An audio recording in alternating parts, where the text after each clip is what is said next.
How you doing? I'm Doc Fortin from jkowners.com, and today we're going to be showing you how to install a Hydro Assist system. Our vehicle of choice is 2007 Jeep JK Unlimited. Our Hydro Assist system that we're going to be installing today is the Redneck Ram from West Texas Off-Road. Now, as for what company, that's entirely personal preference, but pretty much all going to install the same. I've had Redneck Rams before, and they've worked very well, but you can go with a HOW or PSC system, but the install is pretty much still going to be exactly what we're going to be doing today. Specialty tools that you're going to be needing, you're going to need, of course, wrench set, socket set, shit. You're going to need a Pitman arm puller, and you're also going to need a set of flare nut wrenches. If you don't have flare nut wrenches, then you just got to be careful when you're removing the flare nuts not to round them off. Now, the reason for running a Hydro Assist system is, as you can see, I'm running 37s. Off-road, even with 32s, 33s, 35s, all the way up, when you're going off-road and you bind up your tires in the rocks, your manual power onto your steering wheel is not going to do shit to turn your wheels. That's when we go into getting a Hydro Assist system. The other thing is, if you're running a front locker, like I'm running a Rubicon Dana 44 front, and same with all all Rubicon owners, with that front locker locked, steering gets to be suck, especially in high traction area. With the Hydro Assist, it's going to allow you to turn your wheels easier. The other benefit is it gets rid of your steering stabilizer. The Hydro Assist acts like a steering dampener. Now, the one specialty tool that I didn't mention that's going to be kind of important is a welder, or somebody who can weld. But the reason why I didn't mention that at first is because you can actually set up your Ram in advance before you go and do the rest of the installs. So you can drive it over to a shop, have them set up your shit, weld on the tabs and everything, and then when you get ready to set up the system, you can install it yourself. Now, under here, the main thing that you have to worry about is where are you going to stuff all this crap. Now, the Hydro Assist cylinder can either be placed on your tie rod or on your drag link. You just got to figure out where and your preferential treatment. For me, as we go along, I'll figure out where it fits, where the mounting's going to go. I'm going to be welding the axle mount either onto the axle itself or using a heavy-duty diff cover and welding it onto that. And as for the tie rod end mount, I'm using a Poly Performance chromoly tie rod end. Now, the Poly Performance chromoly tie rod is heat-treated chromoly. Actually, all chromoly correctly is heat-treated. So I'm not going to be welding onto it, because welding on it would fuck up the heat treatment. I'm not going to go and weld on it, then try to find a place locally to reheat treat the tie rod so that it works right. What I'm actually going to be using is a Poly Performance tube clamp that fits perfectly on there, and we'll show that more in a little bit later. But let's cover the basics right now of what you need to do before you even get started. The first thing you need to do is open the hood. I kind of like to disconnect the batteries because I don't need somebody to fucking start up my shit while I have half the things disconnected because they think they need to move my Jeep or something like that. The other thing is mark your lines. Now, with your power steering lines, let me see if I can get a good view of those. Sorry, I got a lot of crap in the way. Your power steering lines, the power steering lines down there. Now, they look pretty much identical, but of course one is going for the input, one is going for the return. You might want to just take a Sharpie and mark that on the box so that when you pull the box out and it's time to install the new ported box from whatever company you're using, you know which line goes where. Okay. As for the power steering pump, you don't really have to worry about it because only one of them is pressure and the other one's a big suction hose, so you're not going to really screw that up. The other thing you might want to consider keeping handy is either a high lift jack or an engine hoist or something, or a spring compressor, because as you can see, there's 4 bolts that hold on your steering box. You have that one, and then you got 2 more hidden back here behind the damn spring. Now, you might be able to weasel those out, okay?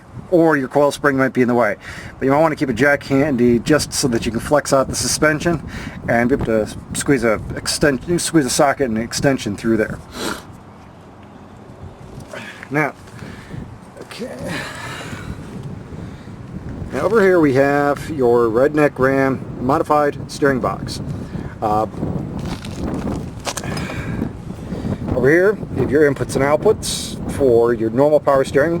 One of these is pressure, one of these is return. And then you have your porting from West Texas Off-Road. Now, what this does and how Hydro Assist works is when you turn the wheel... Sorry, I'm going to dumb this down because I don't feel like really going into a whole shitload of detail on this. Anyway, when you turn right, the fluid's going to bypass the steering gear and go out one of these valves. From that valve, it's going to go into the cylinder, cause the cylinder to actuate. When you turn the other way, it's going to go and pressurize the other one, and it's going to reverse the process. So, one of these is pressurized when you turn right, one of these is pressurized when you turn left. At this point, it really doesn't fucking matter which one is which, because I haven't installed my RAM. And depending on the orientation of the RAM, will dictate which one of these is going to be the right one for the right side. But you can see that they're tapped, ported. These are regular AN6 fittings. Comes with nice weatherhead fittings, AN6. Now, AN fittings stands for Army Navy fitting. Okay, the dash and the number is their corresponding size. Now, if you want to be a cheap bastard, instead of going to, like, you know, Jags or Summit or whatever and getting yourself some freaking AN6 fittings and, you know, Aeroquip lines and all that, an AN fitting has a 37-degree flare angle. This is totally different than your normal flare angle. Your normal flare angle for your brakes and all that shit is 45 degrees, so don't try to match that shit up. AN fittings have a 37-degree flare angle. Now, those are designed to be able to be used on aircraft-rated shit. JIC fittings are also a 37-degree angle. They're primarily used for hydraulic fittings, for like land-based craft, but they're the same exact thing. So if you want to save cash, you can go to a hydraulic shop and you can have your hoses made with JIC 6 fittings as opposed to AN fittings. The difference is most JIC fittings are going to be steel as opposed to aluminum. Whatever, it's a fucking moot point. But the point is, the difference between a JIC fitting and an AN fitting for the same rating, it's going to be like a quarter of the price. See what I'm saying? That, and by having your lines made, you can find any hydraulic shop, you can have your lines made for cheap and make a spare line, roll it up, stick it in a storage compartment in the back in case you accidentally snag this on a rock or blow it out or some shit. The other thing is, they also include, Redneck Ram includes these nice little caps. Keep the caps. Okay? Put the caps somewhere so that if you do destroy a line, you don't have a spare, you can put the cap back on, cap off this so you're not blowing power steering fluid out.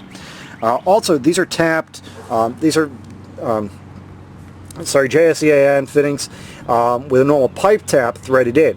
This also makes it convenient so that if you somehow, I have no friggin' clue, manage to, you know, to destroy the fitting, you can go to a decent plumbing shop and get that size plug, screw it in, plug it off, and you're not leaking fluid everywhere.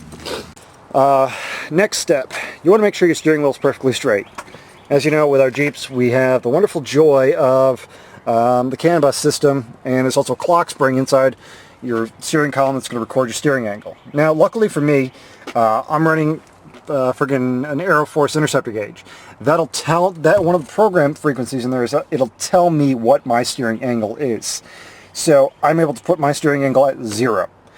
For everybody else who doesn't have one of those blingity fucking gauges, going straight up your steering wheel, double check it, and what I do is run a ratchet strap around the brake pedal all the way up around the steering wheel and then tighten it down. This way the steering wheel will, it's going to move, but it's always going to center back at 0. Kind of important, because if you have it, if you're 180 degrees off, you're going to be 180 degrees off. The other thing is zero out your steering box.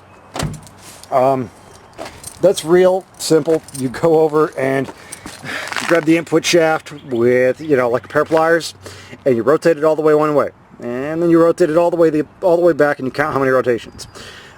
This box had 3 rotations, so the shaft was rotated 1.5, so it's in the middle. So I know that this is at 0 for straight ahead. I know that my splines down here are at 0 straight ahead. I know my steering wheel's at 0 for straight ahead. Everything is zeroed out. So when I install this, I know that my wheels need to be straight, all my shit needs to be straight, and hopefully I won't set off my ABS and all that crap.